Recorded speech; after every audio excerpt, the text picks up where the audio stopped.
The political future of Governor J.B. Pritzker may still be evolving, with Michigan Governor Gretchen Whitmer selected as Vice President Kamala Harris's campaign chair.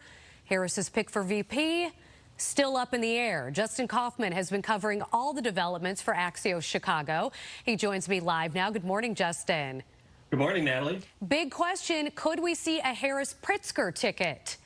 Well, it remains to be seen at this point, but in the last 2 days, things have escalated quickly.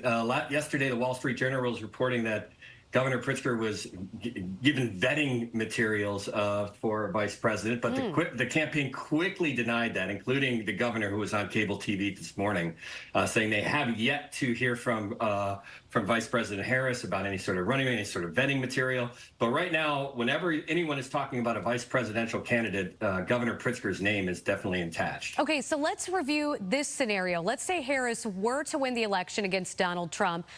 Could she select Pritzker for a cabinet position? Oh, yeah. And the Pritzkers have a long history of that. Penny Pritzker was the Commerce Secretary at one point under Obama. J.B. Pritzker has been a fundraiser for Hillary Clinton's campaign. He's a very big name in the Democratic circles, not just as a politician, as a governor, as a lawmaker, but as a fundraiser, as a politician, as somebody who has worked closely with the DNC. So it's not out of the realm that if he does not get VP, he would be part of a Harris establishment or cabinet if they were able to win in November. Okay, so barring, I guess, hearing who the vice presidential pick will be, Harris seems to have sewn up the Democratic nomination for president. Are there any more surprises left for the DNC?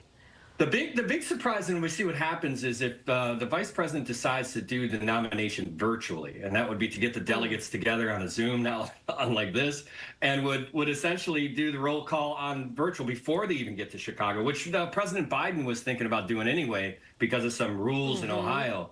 If that happens, I think voters will be a little head scratcher about, why they're deciding to do it this way when, they have a convention and the drama and everything that would happen in Chicago. So that's the next shoe to drop. The actual Democratic Convention Rules Committee is meeting tomorrow, and they're going to talk a little bit about how the nomination is going to go. But right now, it does seem like she has it locked up, which, again, there's still a long way till August 19th. But at the same time, they could go just do it virtually, which would seal the deal pretty quickly.